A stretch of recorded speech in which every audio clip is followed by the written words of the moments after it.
करूं? मुझे बहुत चिंता हो रही है। ऐसा तो मैंने भी कभी नहीं देखा। ऐसा तो मैंने भी कभी नहीं सुना बहन। चलो स्वामी जी के पास चलते हैं।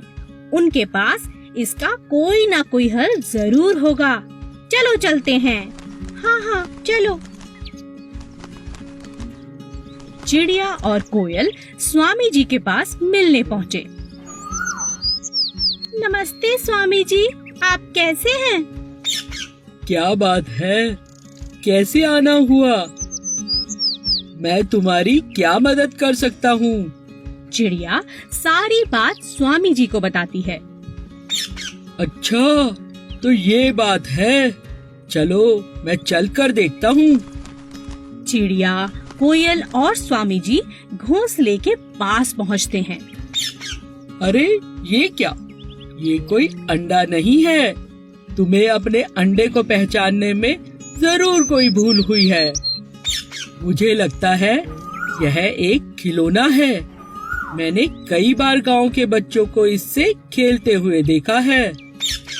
मेरा भरोसा करो और इसे एक बार नीचे फेंक कर देखो। नहीं नहीं स्वामी जी, इस तरह तो मेरा अंडा फूट जाएगा। नहीं नहीं चिड़िया रानी, मेरा भरोसा रखो, ये एक खिलौना ही है।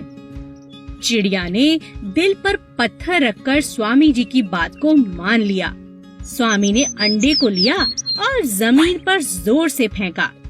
अंडा फूटा नहीं, बल्कि वह टप्पा खाने लगा जैसे कोई गेंद हो।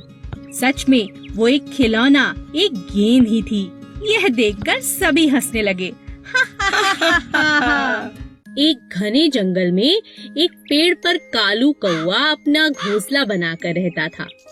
उसी पेड़ के नीचे एक सांप का बिल था।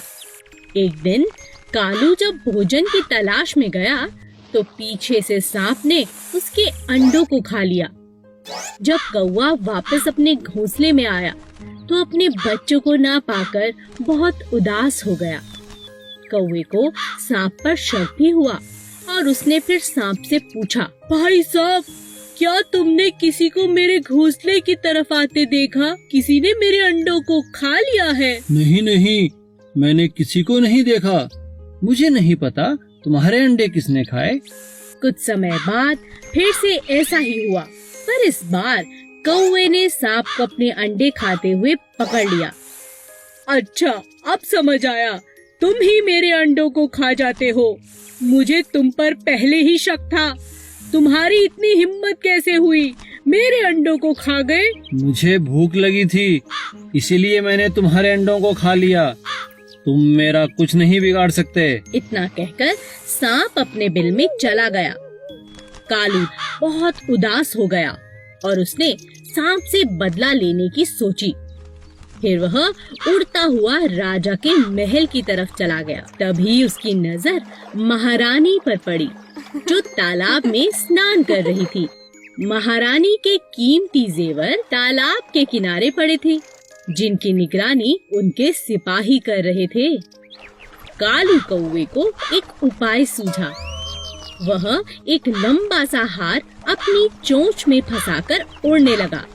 सभी सैनिक कौवे का पीछा करने लगे। कालू ने चालाकी से उस हार को सांप के बिल में डाल दिया। जब सैनिकों ने बिल में डंडा मारा, तब बाहर निकला सांप, जिसके गले में महारानी का हार था।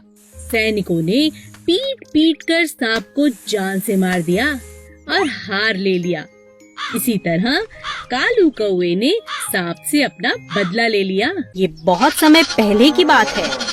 एक जंगल में बहुत सारे जानवर मिलजुल कर खुशी खुशी रहते थे। एक दिन उस जंगल में एक ताकतवर शेर आया। वह अपनी मर्जी से जब चाहता किसी भी जानवर को पकड़कर मार डालता और खा जाता। धीरे धीरे जानवर जंगल में कम होने लगे। इस बात से परेशान होकर सभी जानवरों ने एक निर्णय लिया और शेर से मिलने पहुंच गए। वहां पहुंचकर सभी जानवरों ने अपनी बात शेर के सामने रखी। हाथी बोला, जंगल के हम सभी जानवरों ने एक निर्णय लिया है। कैसा निर्णय? हम में से हर रोज एक जानवर आपका भोजन बनकर आएगा। आपको शिकार ढूंढना नहीं पड़ेगा। अरे, मैं तुम्हारी बात कैसे मानूं? कैसे विश्वास करूं? ऐसा ही चलता रहा तो थोड़े ही दिनों में हम सब मर जाएंगे। जंगल में कोई जानवर नहीं बचेगा, फिर आपको खाना नहीं मिलेगा। आप तो राजा हैं, हमें सेवा का मौका दे दीजिए। ठीक है, लेकिन समय से हर रोज भोजन भेजना ही होगा, वरना। अब हर रोज एक जानवर भोजन बनकर जाने लगा। एक दिन चालाक खरगोश की बारी आई। खरगोश नियमित समय पर नहीं गया। उसके दिमाग में एक उपाय चल रहा था, जिसके चलते वह देरी से गया। जब वह वहां पहुंचा, शेर बहुत गुस्से में था। इतनी देर कैसे हो गई? तुम तो बहुत छोटे हो। तुम्हें खाने से तो मेरी भूख भी नहीं मिटेगी। मेरे साथ एक और जानवर भी आया था राजा जी, लेकिन उसे रास्ते में एक और शेर ने खा लिया। इस जंगल में मुझसे बलवान शेर? मुझे दिखाओ, किसने मेरे भोजन पर अपना अधिकार किया? महाराज, मैं आपको वहाँ ले चलता हूँ, चलिए। खरगोश शेर को जंगल में कुएं के पास ले गया। महाराज, वो शेर इसी कुएं के अंदर छिपा है। शेर ने उस कुएं में झांका। वहां उसे अपना ही प्रतिबिंब दिखा।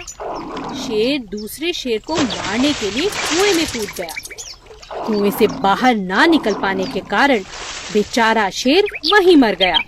अब सभी जानवर खरगोश की तारीफ करते नहीं थक रहे थे। खरगोश की चतुराई से सभी जानवरों की जान बच गई थी और वे सभी जानवर जंगल में खुशी खुशी रहने लगे।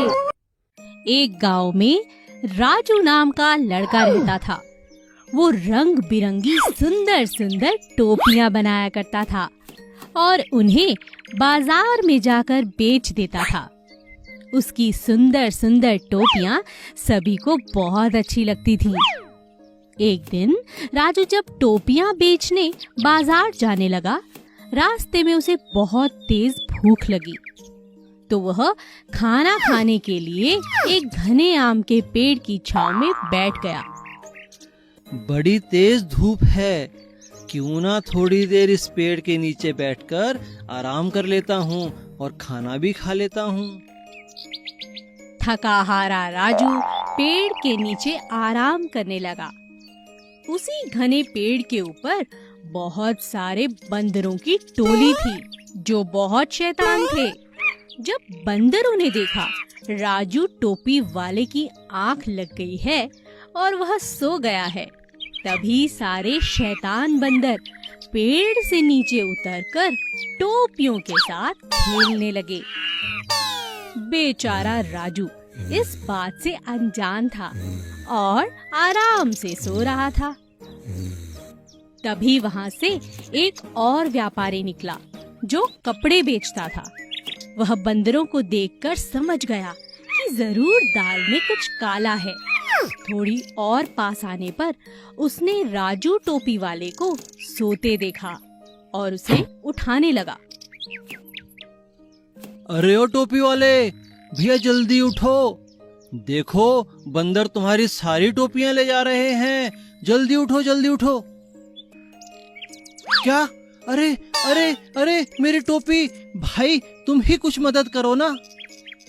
व्यापारी बहुत होशियार था। उसने राजू की मदद करने की सोची। अचानक व्यापारी ने जोर जोर से हंसना शुरू कर दिया। सभी बंदरों का ध्यान व्यापारी की तरफ चला गया और वे सब जोर जोर से हंसने लगे। व्यापारी समझ गया कि बंदर उसकी नकल कर रहे हैं। तभी व्यापारी ने अपनी और राजू की टोपी जमीन पर फेंक दी। सभी बंदरों ने वैसा ही किया जैसा व्यापारी ने किया था। एक दूसरे की टोपी उतारकर जमीन पर फेंक दी और इस तरह टोपी वाले राजू को अपनी सारी टोपियां वापस मिल गईं और बंदर व्यापारी के साथ जोर जोर से हंसने लगे। 2 बकरियां। एक बार की बात है, रतन नाम का एक चरवाहा अपनी बकरियों को नदी किनारे घास